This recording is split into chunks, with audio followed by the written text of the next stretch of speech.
ओम श्री गणेशाय नमः।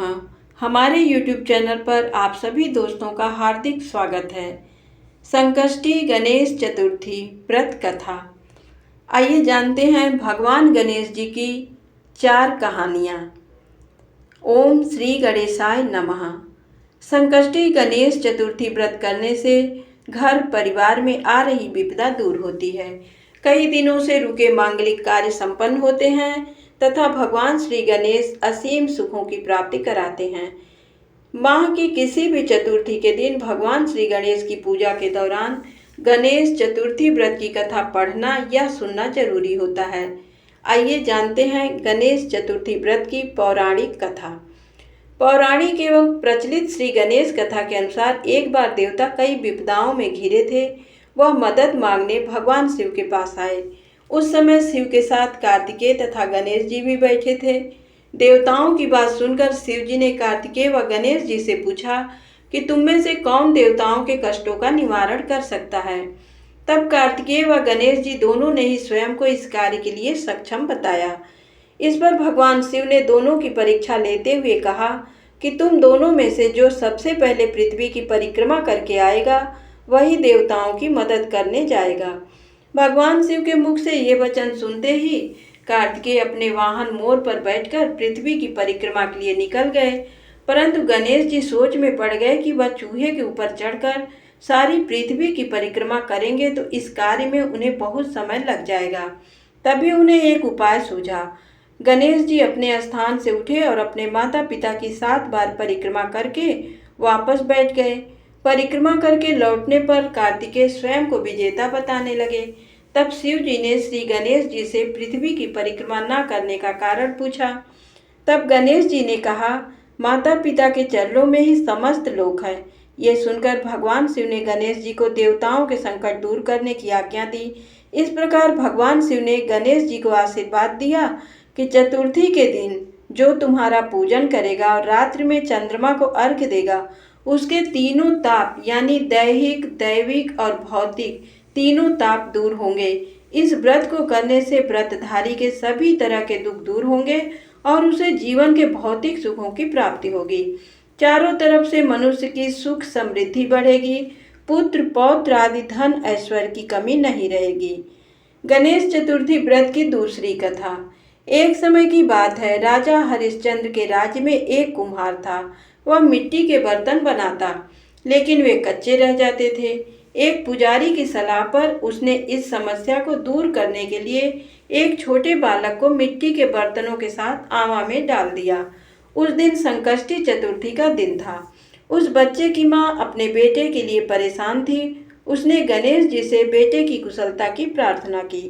दूसरे दिन जब कुम्हार ने सुबह उठकर देखा तो आवा में उसके बर्तन तो पक गए थे, लेकिन बच्चे का बाल बांका भी नहीं हुआ था। वह डर गया और राजा के दरबार में जाकर सारी घटना बताई। इसके बाद राजा ने उस बच्चे और उसकी माँ को बुलवाया तो माँ ने सभी तरह के विघ्न को दूर करने वाली संकष्टी चतुर्थी का वर्णन किया। इस घटना के बाद से महिलाएं संतान और परिवार के सौभाग्य के लिए संकट चौथ का व्रत करने लगी। तीसरी कथा गणेश जी की इस तरह है। एक समय की बात है, विष्णु भगवान का विवाह लक्ष्मी जी के साथ निश्चित हो गया। विवाह की तैयारी होने लगी। सभी देवताओं को निमंत्रण भेजे गए, परंतु गणेश जी को निमंत्रण नहीं दिया। अब भगवान विष्णु की बारात जाने का समय आ गया। सभी देवता अपनी पत्नियों के साथ विवाह समारोह में आए। उन सब ने देखा कि गणेश जी कहीं दिखाई नहीं दे रहे हैं। तब वे आपस में चर्चा करने लगे कि क्या गणेश जी को नहीं न्योता है या स्वयं गणेश जी ही नहीं आए हैं। सभी को इस बात पर आश्चर्य होने लगा। तभी सबने विचार किया कि विष्णु भगवान से ही इसका कारण पूछा जाए। विष्णु भगवान से पूछने पर उन्होंने कहा कि हमने गणेश जी के पिता भोलेनाथ महादेव को न्योता भेजा है। यदि गणेश जी अपने पिता के साथ आना चाहते तो आ जाते। अलग से न्योता देने की कोई आवश्यकता भी नहीं थी। दूसरी बात यह है कि उनको 1.25 मन मूंग, 1.25 मन चावल, 1.25 मन घी और 1.25 मन लड्डू का भोजन दिन भर में चाहिए। यदि गणेश जी नहीं आएंगे तो कोई बात नहीं, दूसरे के घर जाकर इतना सारा खाना पीना अच्छा भी नहीं लगता। इतनी वार्ता कर ही रहे थे कि किसी एक ने सुझाव दिया, यदि गणेश जी आ भी जाएं तो उनको द्वारपाल बनाकर बैठा देंगे कि आप घर की याद रखना। आप तो चूहे पर बैठकर धीरे धीरे चलोगे तो बारात से बहुत पीछे रह जाओगे। ये सुझाव भी सबको पसंद आ गया तो विष्णु भगवान ने भी अपनी सहमति दे दी। होना क्या था कि इतने में गणेश जी वहां आ पहुंचे और उन्हें समझा बुझाकर घर की रखवाली करने बैठा दिया। बारात चल दी। तब नारद जी ने देखा कि गणेश जी तो दरवाजे पर ही बैठे हुए हैं, तो वे गणेश जी के पास गए और रुकने का कारण पूछा। गणेश जी कहने लगे कि विष्णु भगवान ने मेरा बहुत अपमान किया है। नारद जी ने कहा कि आप अपनी मूषक सेना को आगे भेज दें तो वह रास्ता खोद देंगे, जिससे उनके वाहन धरती में धंस जाएंगे। तब आपको सम्मान पूर्वक बुलाना पड़ेगा। अब तो गणेश जी ने अपनी मूषक सेना जल्दी से आगे भेज दी और सेना ने जमीन पोली कर दी। जब बारात वहां से निकली तो रथों के पहिए धरती में धंस गए। लाख कोशिश किए परंतु पहिए नहीं निकले। सभी ने अपने अपने उपाय किए परंतु पहिए तो नहीं निकले, बल्कि जगह जगह से टूट गए। किसी के समझ में नहीं आ रहा था कि अब क्या किया जाए। तब तो नारद जी ने कहा, आप लोगों ने गणेश जी का अपमान करके अच्छा नहीं किया। यदि उन्हें मना कर लाया जाए तो आपका कार्य सिद्ध हो सकता है और ये संकट टल सकता है। शंकर भगवान ने अपने दूत नंदी को भेजा और वे गणेश जी को लेकर आए। गणेश जी का आदर सम्मान के साथ पूजन किया। तब कहीं रथ के पहिए निकले।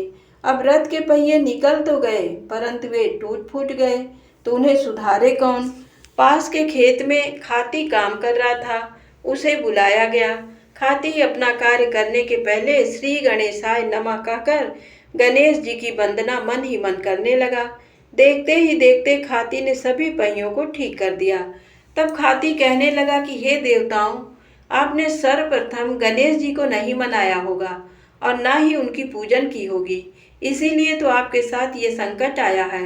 हम तो मूर्ख अज्ञानी हैं, फिर भी गणेश जी को पहले पूजते हैं, उनका ध्यान करते हैं। आप लोग तो देवतागण हैं, फिर भी आप गणेश जी को कैसे भूल गए। अब आप लोग भगवान श्री गणेश जी की जय बोल कर जाएं तो आपके सब काम बन जाएंगे और कोई संकट भी नहीं आएगा। ऐसा कहते हुए बारात वहां से चल दी और विष्णु भगवान का लक्ष्मी जी के साथ विवाह संपन्न करा के सभी सकुशल घर लौट आए। हे गणेश जी महाराज, आपने विष्णु को जैसो कारज सारियो ऐसो कारज सबको सिद्ध कर। बोलो गजानन भगवान की जय। चौथी कथा। श्री गणेश चतुर्थी व्रत की पौराणिक कथा के अनुसार एक बार भगवान शिव तथा माता पार्वती नर्मदा नदी के किनारे बैठे थे। वहां माता पार्वती ने भगवान शिव से समय व्यतीत करने के लिए चौपड़ खेलने को कहा। शिव चौपड़ खेलने के लिए तैयार हो गए, परंतु इस खेल में हार जीत का फैसला कौन करेगा, ये प्रश्न उनके समक्ष उठा।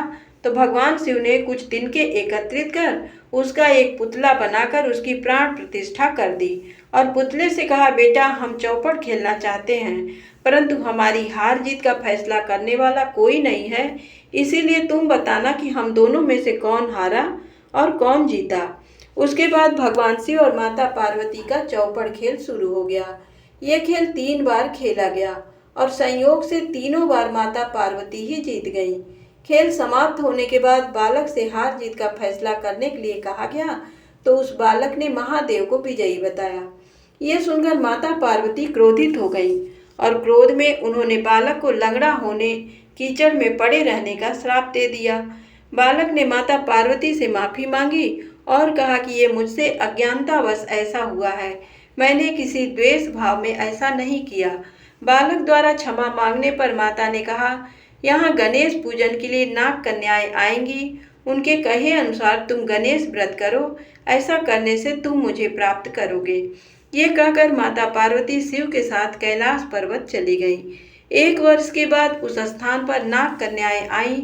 तब नाग कन्याओं श्री गणेश के व्रत की विधि मालूम करने पर उस बालक ने 21 दिन तक लगातार गणेश जी का व्रत किया। उसकी श्रद्धा से गणेश जी प्रसन्न हुए। उन्होंने बालक को मनोवांछित फल मांगने के लिए कहा। उस पर उस बालक ने कहा, हे विनायक, मुझ में इतनी शक्ति दीजिए कि मैं अपने पैरों से चलकर अपने माता पिता के साथ कैलाश पर्वत पर पहुंच सकूं और वे यह देख प्रसन्न हो। तब बालक को वरदान देकर श्री गणेश भगवान अंतर्ध्यान हो गए। इसके बाद वह बालक कैलाश पर्वत पर पहुंच गया और कैलाश पर्वत पर पहुंचने की अपनी कथा उसने भगवान शिव को सुनाई। चौपड़ वाले दिन से माता पार्वती शिव जी से विमुख हो गई थी, अतः देवी के रुष्ट होने पर भगवान शिव ने भी बालक के बताए अनुसार 21 दिनों तक श्री गणेश का व्रत किया। इस व्रत के प्रभाव से माता पार्वती के मन से भगवान शिव के लिए जो नाराजगी थे वह समाप्त हो गई। तब ये व्रत विधि भगवान शंकर ने माता पार्वती को बताई। ये सुनकर माता पार्वती के मन में भी अपने पुत्र कार्तिकेय से मिलने की इच्छा जागृत हुई। तब माता पार्वती ने भी 21 दिनों तक श्री गणेश का व्रत किया तथा दुर्वा, फूल और लड्डुओं से गणेश जी का पूजन अर्चन किया। व्रत के 21वें दिन कार्तिकेय स्वयं माता पार्वती जी से आ मिले। उस दिन से श्री गणेश चतुर्थी का ये व्रत समस्त मनोकामनाओं की पूर्ति करने वाला व्रत माना जाता है। इस व्रत को करने से मनुष्य के सारे कष्ट दूर होकर मनुष्य को समस्त सुख सुविधाएं प्राप्त होती हैं। बोलिए गजानन श्री गणेश भगवान की जय।